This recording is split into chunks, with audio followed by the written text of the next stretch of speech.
Our modern era gives us the impression that we are not just the center of the world, but we are small gods.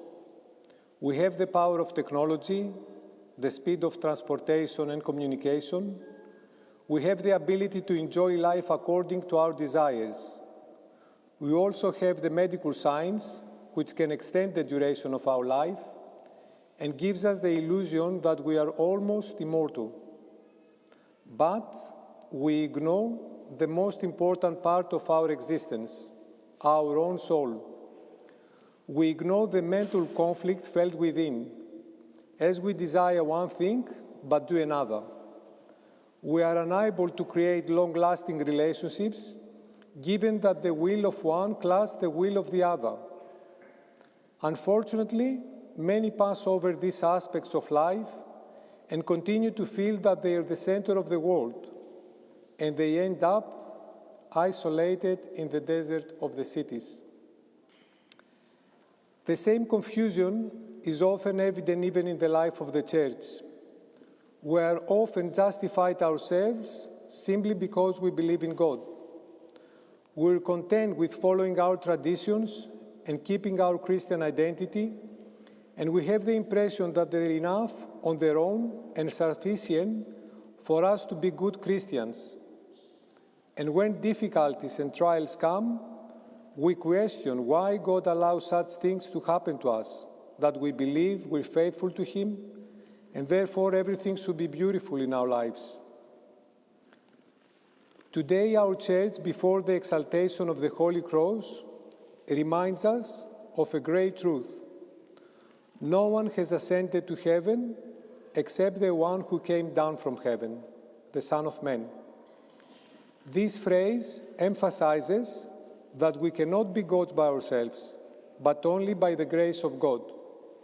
Only with our spiritual struggle, and only if we follow the way of the cross, we can be lifted up to heaven, to the light and the resurrection. Only then we can become gods by grace. Therefore, the cross is the ladder that leads to the kingdom of heaven.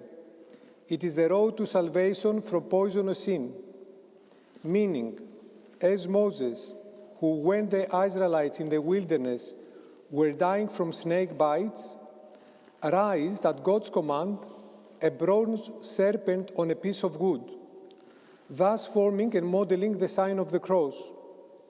And all those who looked upon the cross, the venom of the snakes was rendered inactive in their body, and they were saved. The same way, the path to salvation, which takes us away from any poison the world can offer us, is found only by following the path of the cross.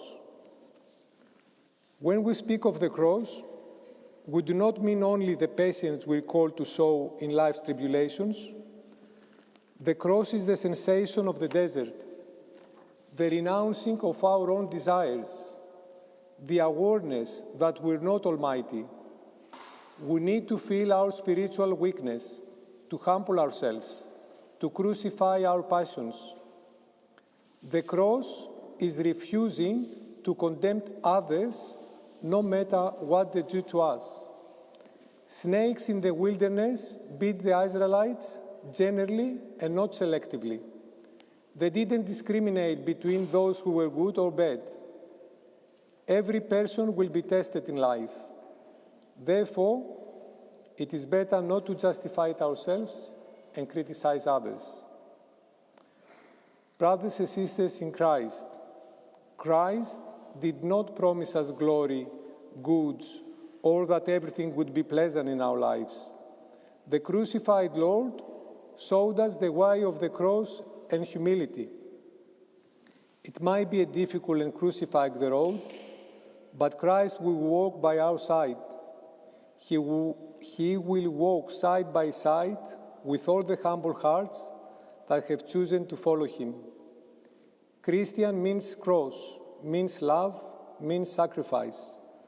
Let us bear our cross with joy in our lives, because only the cross can give true meaning to both the modern world and the human person of every age. Amen.